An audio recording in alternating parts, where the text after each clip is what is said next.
ఓ పశుపతి, నేను సారమేమీ లేని ఈ ప్రపంచంలో నిన్ను సేవించకుండానే అజ్ఞానంతో తిరుగుతున్నాను.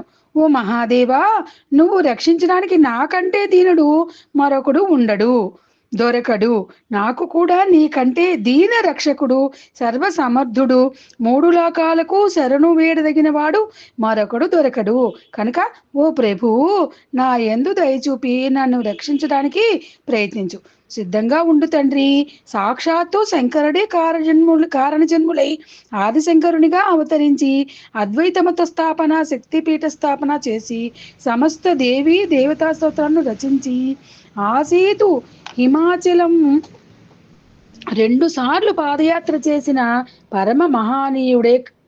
నాకంటే దీనుడు లేడు అంటే మనం ఎంతటి వాళ్ళం అని మనం ప్రశ్నించుకుని భగవంతుని పట్ల ఎల్లప్పుడూ వినయులమై వినయంతో ఉండాలి అనే విషయాన్ని మనం